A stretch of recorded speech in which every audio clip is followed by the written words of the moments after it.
Welcome back, students. Today, we're diving into the fascinating world of sexual reproduction. Get ready to unlock the secrets of life as we explore the Class 10 Maharashtra Board Textbook's chapter on this exciting topic. Sexual reproduction is an essential process that ensures the continuity of life on our planet.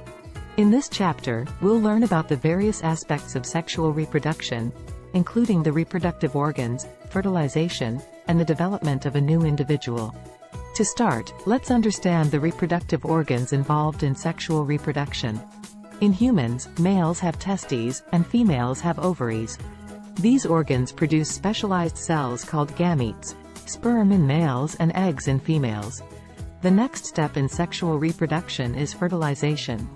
This occurs when a sperm cell and an egg cell unite to form a zygote. The process usually takes place in the fallopian tubes of females. It's important to note that fertilization can only occur during a specific time known as the fertile period. Once fertilization occurs, the zygote starts developing into an embryo. The embryo implants itself in the uterus and receives nourishment from the mother's body through the placenta. This marks the beginning of pregnancy. As the embryo develops, it undergoes various stages, such as the formation of organs and the growth of limbs.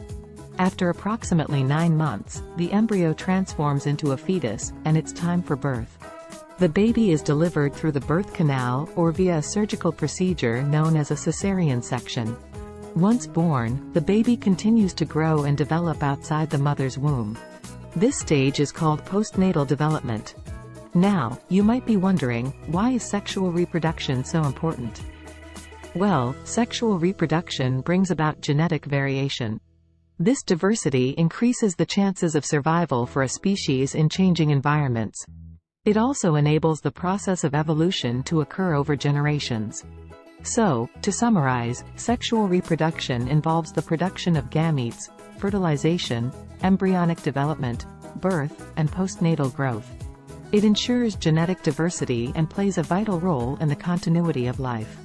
Remember, understanding sexual reproduction is essential for appreciating the wonders of life around us. That's all for today's exploration of sexual reproduction. I hope you found this overview informative and engaging. If you have any questions or want to learn more, refer to your Class 10 Maharashtra Board textbook. Stay curious, keep learning, and I'll see you next time. Goodbye.